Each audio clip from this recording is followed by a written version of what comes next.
Oh, hello. It's D.A. Patrick here with another pro tip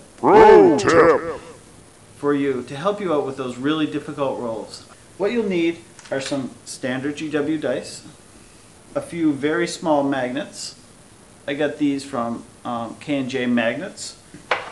One very large magnet, as well as a little hand drill. The large magnet is a little more expensive.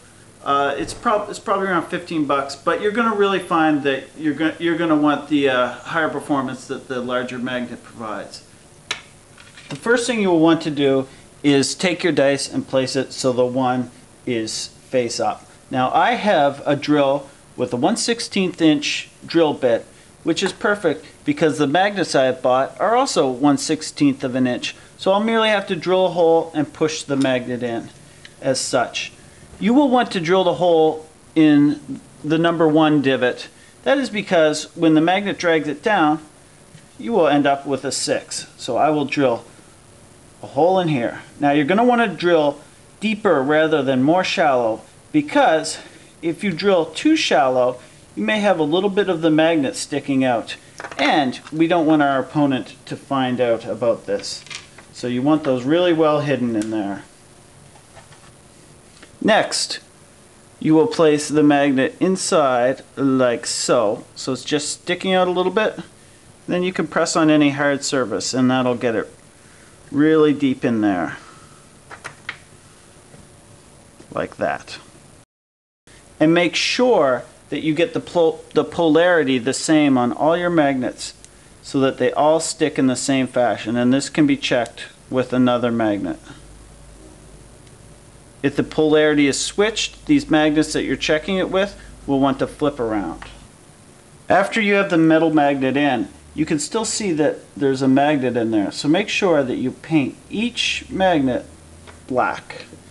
I'm doing this with just normal miniatures paint, but you can use a marker like a Sharpie or anything like that, just as long as it's covered.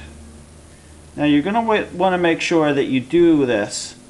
You do a good job with it, because you certainly don't want your opponent to notice what is happening. And if they do call you on it and think something is weird with your magnets, I find it helps to just put them away right away and try to change to the topic. Just say, that doesn't matter, okay.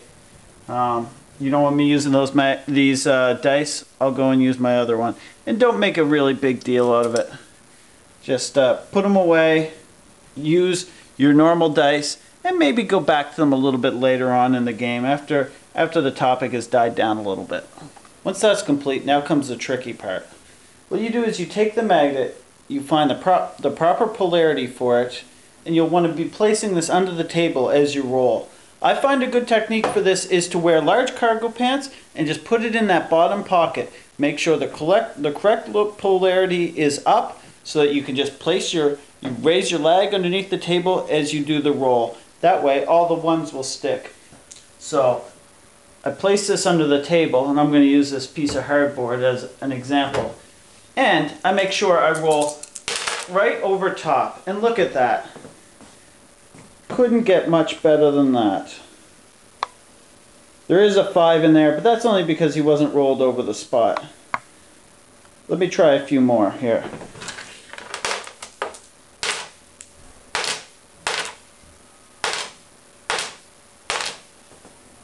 That one's cocked, so some people will complain about it, but there you go. That's about as good as you can get.